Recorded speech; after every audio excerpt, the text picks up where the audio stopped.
There's an Indian success story we don't talk about too often. Indian weapons, missiles, ships, and guns are becoming increasingly popular around the world.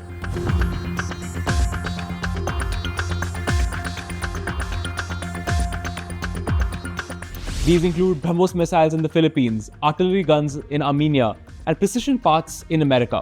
So popular, in fact, that India's defense exports crossed 21,000 crores this year, which is 30 times more than what that number used to be just a decade ago.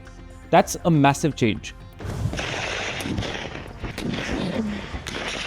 Usually, India only makes headlines when its armed forces spend billions of dollars to import expensive foreign weapons into India.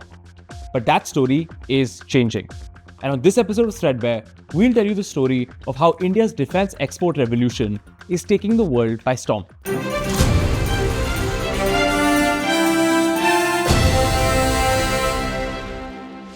To tell you the story properly, we'll have to go back to India's independence in 1947.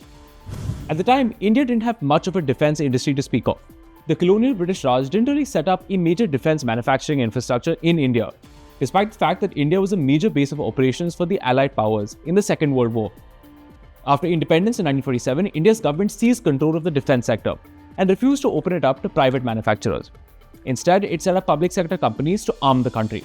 Some of these are famous names today, like Hindustan Aeronautics Limited, Bharat Electricals Limited, and Mazagon Docks. But as scholar Suchit Veer Singh explains, the focus is really on building basic defense equipment while buying major systems from abroad. With all of this, India only began exporting defense equipment in 1959. This was small-scale stuff, with India selling old, aging technology to a small group of very friendly countries. And this situation continued for decades, even after India moved away from its old socialist licensed Raj economy. In 2001, India finally allowed private sector firms to manufacture defense equipment. But the country's defense export policy was so restrictive that it didn't really mean much. So between 2004 and 2014, for example, India's defense exports were just 4,312 crores. Between 2014 to last year, just that same 10-year period, that number jumped around 20 times to 88,000 crores. India now exports to around 90 countries around the world, selling everything from BrahMos missiles to artillery guns. But here's the really important question. What changed? Essentially, India changed three big things starting in 2014. These were strategy, policy, and diplomacy. So let's start with strategy. Until 2014, India didn't even have a proper defense export policy that would allow it to sell weapons smoothly to foreign nations. That changed in September 2014 when India got its first defense export strategy, which really brought India's top bureaucrats in one place together to push for more arms sales. Another change in strategy came in 2020 when Prime Minister Narendra Modi set a target of $5 billion for Indian defense exports by 2025. But this change in strategy would not have mattered without a change in policy.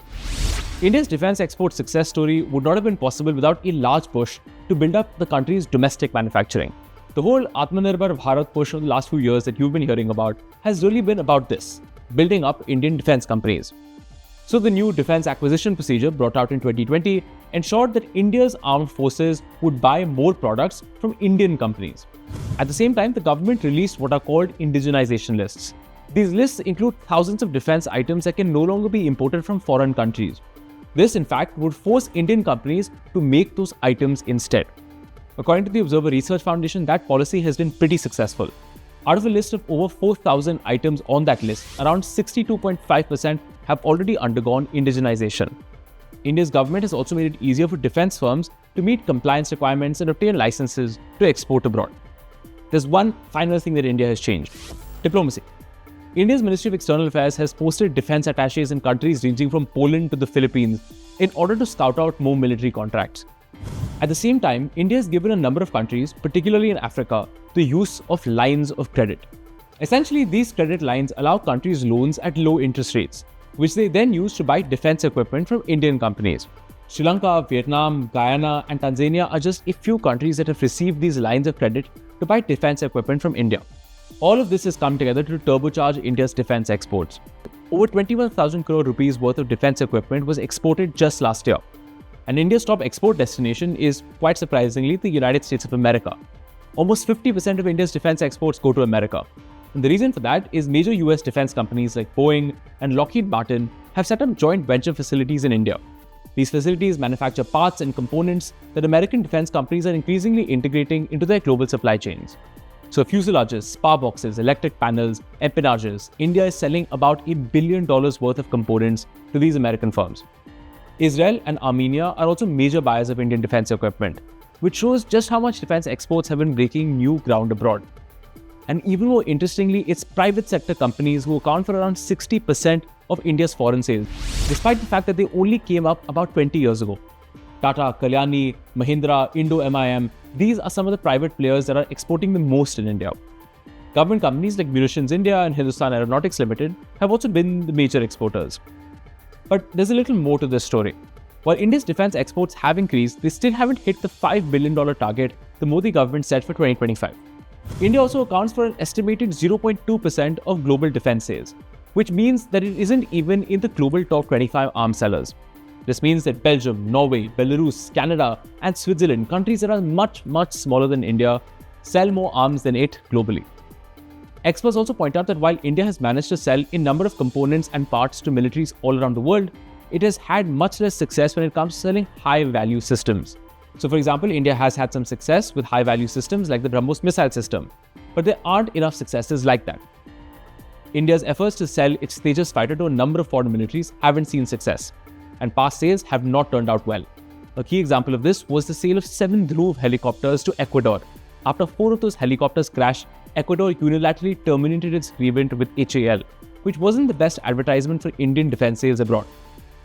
Our exports in this field are currently limited and not competitive, and our market is restricted to countries with poor paying capacity who have to rely on our credit line. The situation is unlikely to change until our weapons or equipment become competitive in terms of quality, said Lieutenant General Aegis Panag in 2023. So what exactly does India need to do to improve its defense export game? But a number of experts actually have a couple of good ideas. Firstly, improving India's budgetary spending on defense research and development would be a good start in developing the kind of high-quality products that India can sell abroad. Second, setting up a single agency that's responsible for promoting the export of defense goods abroad is a decent way to avoid infighting within the government and also a good way to reduce bureaucratic red tape.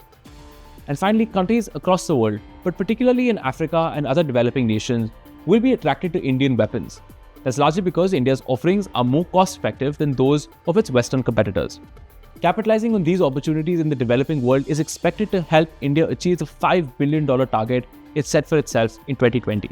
With India's defense ecosystem growing steadily and its exports increasing as well, it seems that the country is finally moving in the right direction. Thank you so much for watching Threadbare with me, Shashank Matu. You can catch this show every week on India Today Global.